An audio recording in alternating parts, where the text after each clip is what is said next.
सुंदर आयोजन किया यहाँ पे। जब मेरी शादी हुई थी तो मेरा एक कार्यक्रम था, इतना बढ़िया तो मेरा पंडाल उस समय नहीं था जितना पंडाल आपने आज लगा दिया।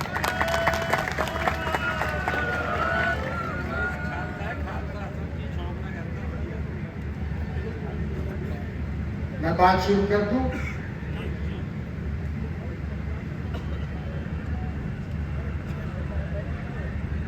जो पुलिस के लोग हैं वो कृपया थोड़ा सा किनारा कर दें। जो लोग बैठे हैं वही 70% पुलिस है इस देश की, उनको किसी पुलिस की जरूरत नहीं। 80% सेना है और 70% पुलिस है।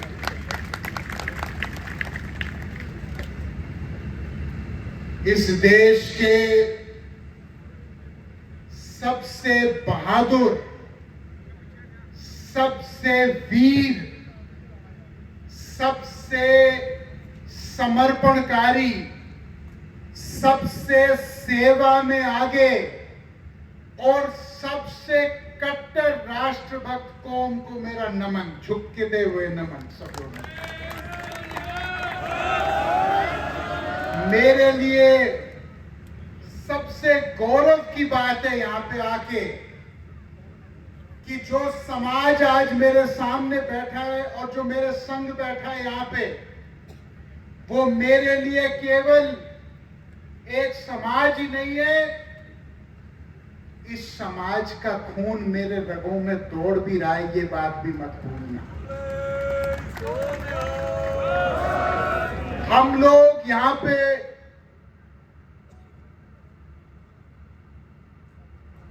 इसलिए इकट्ठा हुए हैं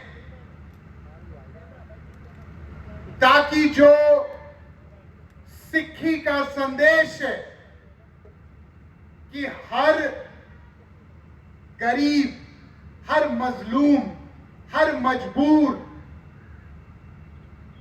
हर कमजोर आदमी की रक्षा करना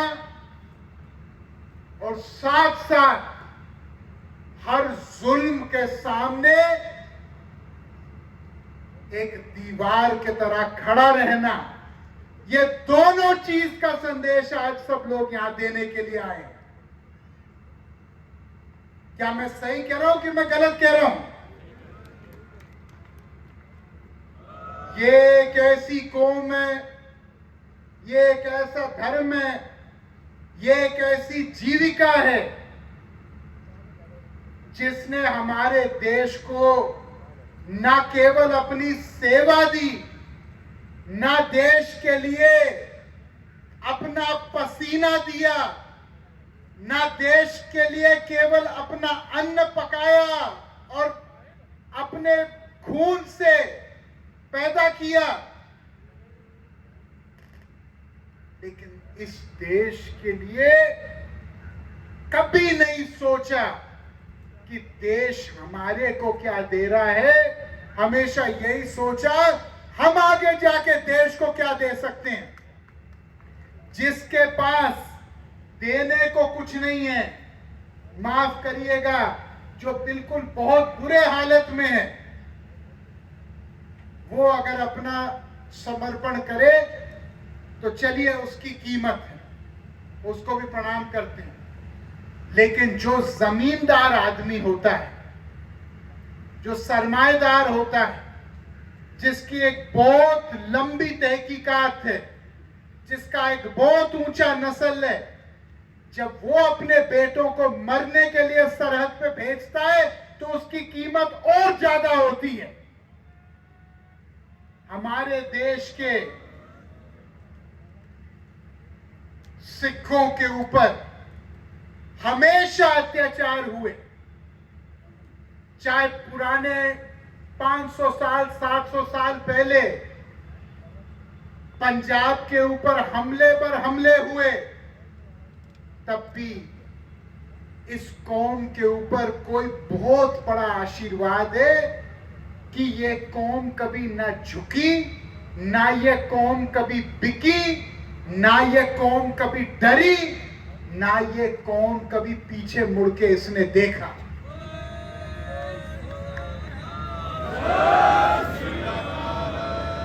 मैं जब चुनाव लड़ा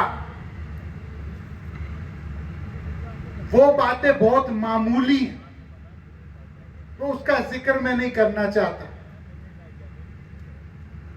बट मैं 2-3 चीज कहना चाहता हूं कि मैंने सिक्खी से सीखा क्या है, मैंने कौन सी सीख ली इस धर्म से। जब मैं पहली बार चुनाव जीत के गया तो मुझे याद है, मैं अमरिया में था, बड़ेपुरा साइड में। कुछ बुजुर्गों ने मुझे कहा कि बेटा तुमको जिता तो दिया है, लेकिन एक काम हम तुमको बताना चाहते हैं। मैंने कहा जी आप हुक्म करो। उन्होंने कहा बेटा हमारे समाज में हाथ हमेशा ऐसा होना चाहिए, हाथ ऐसा नहीं होना चाहिए। तो मैंने कहा जी मैं समझ नहीं पाया। उन्होंने कहा हम तुमको एमपी बना के भेजे हैं, लेकिन एक चीज हमने पढ़ी थी कि जवाहरलाल नेहरू जिसके तुम नाती हो, जब वो पहली बार सदन में गए प्रधानमंत्री बन के, तो उन्होंने कहा कि मैं 1 रुपए तनख्वाह लूंगा प्रधानमंत्री के, उससे ज्यादा मैं नहीं लूंगा, बाकी मेरा पैसा देश में बांट देना जहां जरूरत है। और वो मेरे बड़े बुजुर्ग ने मुझे कहा सिर पर हाथ रख के कि बेटा उन्होंने तो 1 रुपए लिया, हमारे दिल की आवाज ये है कि तुम 1 भी रुपए ना लो। इसलिए इन 15 साल में जो आपने मुझे 2 बार जिताया, सुल्तानपुर से 1 बार मैं चुनाव जीत के गया, मैं अकेला सांसद हूं। आपके आशीर्वाद से और आपसे सीख के मैंने 1 रुपए भी कभी सांसद की तनख्वाह नहीं ली। और हर महीने जिस देश के किसान ने आत्महत्या की, उसके परिवार को मेरे सांसद के तनख्वाह का चेक सीधे चला गया संसद से। आप में से बहुत सारे लोग इस बात को जानते हैं। मेरे पूर्वजों ने मुझे सिखाया है। पंडित नेहरू जब पहली बार प्रधानमंत्री बने तो मावलंकर जी लोकसभा के अध्यक्ष थे। उस समय शिरोमणि अकाली दल के अध्यक्ष सरदार हुकुम सिंह जी थे। सरदार हुकुम सिंह जी ने लोकसभा में बहुत जोरदार भाषण दिया, जिसमें पंडित नेहरू के खिलाफ बहुत जोर से बोले। उन्होंने कहा भाई नेहरू सही आदमी नहीं है, दोगले हैं, ये हैं वो हैं। नेहरू जी सुनते रहे। 6 महीने बाद मावलंकर जी के स्वर्गवास हो गया, मृत्यु हो गई। सब लोग सेंट्रल हॉल पार्लियामेंट में बैठे थे। किसी एक ने जाके सरदार हुकुम सिंह को कहा कि सरदार साहब आपको बहुत बहुत बधाई। उन्होंने कहा जी किस लिए? उन्होंने कहा आपको नेहरू जी ने लोकसभा का अध्यक्ष बना दिया। उन्होंने कहा जी आप कैसी बात कर रहे हो, हमारी तो 4 एमपी की पार्टी है, कांग्रेस के पास 360 एमपी है, वो हमारे जैसे पार्टी क्यों बनाएंगे? और मैं तो उनको 2-2 हाथ किया अभी सदन में और पर बुरा भला बोला। तो किसी ने कहा जी ये लेटर जारी हो गया। उस समय सरदार बलदेव सिंह देश के रक्षा मंत्री थे। उन्होंने कहा जी वो बलदेव सिंह का लिखा होगा। उन्होंने कहा जी देखो अब हुकुम सिंह लिखा है। तो ये उठे गए पंडित जी को। उस समय सुरक्षा तो होती नहीं थी, सब लोग मिलते थे। तो गए पंडित जी के पास। उन्होंने कहा पंडित जी मैं सरदार हुकुम सिंह हूँ। उन्होंने कहा हाँ जी बैठिए, सत श्री अकाल। उन्होंने कहा पंडित जी आपकी उम्र हो गई, हो सकता है कोई गलत आपने डिसीजन ले लिया। मैं तो वही हुकुम सिंह हूँ जिसने आपको बुरा भला बोला था 6 महीने पहले सदन में। तो पंडित जी ने कहा कि सरदार साहब आपका भाषण भी मैंने सुना, उससे मैंने बहुत कुछ सीखा, अपने आप को सुधारा और मुझे अच्छा लगा, और आपको बहुत बहुत बधाई लोकसभा अध्यक्ष बनने की। तो उन्होंने कहा कि साहब मैं सिख आदमी हूँ और मैं एहसान तो मानता हूँ मरते दम तक, लेकिन मैं आपकी चमचागिरी नहीं कर पाऊंगा जी। अगर आप ये सोचो, वो मेरे बस की बात नहीं। तो पंडित जी ने कहा कि मेरे भाई हुकुम सिंह जी, आपने बहुत अच्छा बोला और आपकी बहादुरी और वीरता के वजह से मैंने आपको ये दिया है। इस देश में इस समय बहुत नेहरू चल रहा है। ऐसे भी लोग बड़े बड़े पदों पे आसीन होने चाहिए जो नेहरू जैसे आदमी को भी बुरे भले बोलने की कुवत और ताकत रखते हैं। और यही आप लोगों के रगों में खून बह रहा है। भाइयों, मैं स्वर्गीय संजय गांधी का बेटा हूं और मैंने अपने पिताजी से एक सीख सीखी है कि बातें कम, काम ज्यादा। अगर मैं केवल यहां आके मीठी मीठी बात बोलूं और आपको खुश करूं और चले जाऊं, ये मेरे बस की बात नहीं। आप लोग ने मुझे यहां इसलिए बुलाया क्योंकि आप लोग मुझे बाहर से भी जानते और अंदर से भी जानते। जब किसान आंदोलन चल रहा था राजधानी दिल्ली के तट पे, तो मैं पहला सांसद था जिसने किसान आंदोलन का खुलेआम साथ और समर्थन दिया। क्या मैं सही कह रहा हूं कि मैं गलत कह रहा हूं? और मैंने राजनीति की परवाह ना करके मैंने इंसाफ की परवाह की, क्योंकि मैंने यह नहीं देखा कि कौन जाट मर गया, कौन गुर्जर मर गया, कौन जट सिख मर गया, कौन वाल्मीकि मर गया। मैंने यह नहीं देखा। मैंने यह देखा कि इस देश में अगर किसान की आवाज दब गई तो यह देश का कोई मतलब नहीं रह जाएगा आगे जाके। मैंने ये देखा कि आगे जाके अगर एक ऐसी स्थिति बने कि जो कौमें ने 70% भर्तियां हमारी सेना के की, अगर वो कौमें को लगने लगे कि हम मुख्य धारा के हिस्सा नहीं हैं, तो यह हम सब लोगों के लिए एक रोने की बात हो जाएगी। मैंने वो सोचा कि एक ऐसा समय ना आए हिंदुस्तान में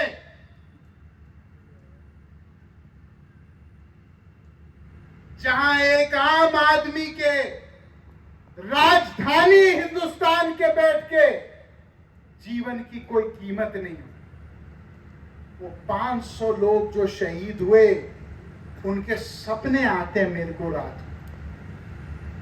मैं ड्रामा नहीं करता, ना मैं अखबारबाजी ज्यादा करता हूं, ना मैं इंटरव्यू कभी देता हूं। मैंने बहुतों के परिवार से सीधे संपर्क करके उनकी मदद की। आज मैं पहली बार ये बात बोल रहा हूं। लेकिन आपको मैं एक बात बताऊं, किसी ने मेरे को नहीं कहा कि हमको पैसे चाहिए, ये चाहिए। एक आदमी ने मुझे नहीं कहा, एक आदमी ने मेरे से 1 रुपए नहीं लिए। हाँ, लोगों ने कहा भाई नौकरी दिलवा दो, ये कर दो, वो दो, बच्चों को बात अलग है।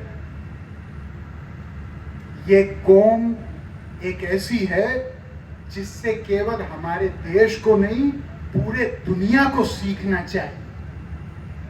आखिर कोई कारण ऐसा होगा कि लोग जब बुलाते हैं तो हिंदू को हिंदू जी नहीं बुलाते, मुसलमान को मुसलमान जी नहीं बुलाते, लेकिन सरदार को सरदार जी बुला के बात करते हैं। कोई तो कारण होगा।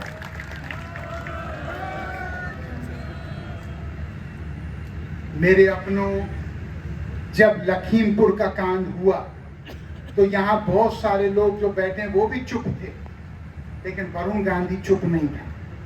वरुण गांधी चुप नहीं था। वरुण गांधी ने आवाज हर जगह उठाई, क्योंकि मेरे अंदर जुल्म सहने की क्षमता कम है, अन्याय सहने की क्षमता कम है। और मुझे परवाह नहीं है कि किसके वोट कितने मिले और कितने वोट कम हो जाए, वो सब मुझे परवाह नहीं। बट मुझे परवाह ये है, अगर कोई ये गिनने लगे कि यहाँ 10 आदमी खड़े, यहाँ 1 आदमी खड़ा है, इनके ऊपर ट्रैक्टर चला दो, रोलर चला दो, तो वो मेरे लिए चुप रहना फिर संभव नहीं, वो मेरे लिए संभव नहीं। मैं यहाँ पे जो अध्यक्ष जी बोले, उन्होंने आधी बात बताई, एक बात उन्होंने छोड़ दी। जब मैंने डीएम से बात किया, मैंने कहा जी आप इसको मेरा कार्यक्रम सोचो, और मैंने ये नहीं कहा मैं जिम्मा लेता हूं, क्योंकि आपका जिम्मा लेना मेरी बस की बात नहीं है। आप लोग बहुत ऊंचे ऊंचे तलवार हैं, मैं आपका जिम्मा नहीं ले सकता, आपको ही मेरा जिम्मा पूरे जिंदगी लेना पड़ेगा। बट मैंने एक बात जरूर बोली, जब उन्होंने कहा मुझसे कि भैया ये अगर कुछ गलत हो गया तो क्या होगा, मैंने कहा मेरे भाई, अगर इन लोगों से कब कुछ गलत हो गया ना, तो हमारी सरहदें 5 मिनट नहीं टिक पाएंगी। इन लोगों से तो कुछ गलत हो ही नहीं सकता, इन लोगों से तो इनका खून ही बहाया जाएगा, वो भी इस मुल्क के लिए, हम सब की रक्षा के लिए। मैंने परिवार देखे पंजाब में, यूपी में, हरियाणा में, राजस्थान के श्री गंगानगर में, अलग अलग इलाकों में, जहां 3 बेटे हैं, तीनों फौजी। एक औरत से मैं मिला था महाराष्ट्र के नांदेड़ में, मैंने कहा जी तीनों बेटे तीनों फौज में? कह रहा हाँ। मैंने कहा जी एक बेटा तो आपका शहीद हुआ। उसने कहा कि हाँ मेरा बेटा शहीद हुआ और उसके 2 बेटे, और वे भी फौज में जाएंगे, वे भी इस देश के लिए लहू बहाएंगे। इस किस्म के लोग आज ढूंढने पर भी नहीं मिलते, ढूंढने पर भी नहीं मिलते। बस मैं इतना ही आपको कहना चाहता हूं, बाकी की तो बात मैं नहीं कर सकता, लेकिन आपके लिए मेरा ब्लैंक चेक है, ब्लैंक चेक है मेरा। जहां चाहे लिख लेना, जहां चाहे मेरे को इस्तेमाल कर देना, जहां चाहे मुझसे कुछ बुलवा लेना, जहां चाहे मुझे लड़ा देना। आप अपने हर सम्मान की लड़ाई को में, हर न्याय की लड़ाई में, हर सम्मान की लड़ाई में, अपने कौम की रक्षा में, अपने उसूलों की रक्षा में, हर जगह मुझे अपने साथ रखना। अब मुझे तुम साथ नहीं भी रखोगे तो तुम्हारे पीछे पीछे मैं अकेला चलता रहूंगा तुम्हारे साथ। इतना ही मैं कहना चाहता हूं, इस देश के सबसे बड़े दिलेर और दिलदार कौम को मैं अपने ब्लैंक चेक देता हूं जिंदगी का। बहुत बहुत धन्यवाद।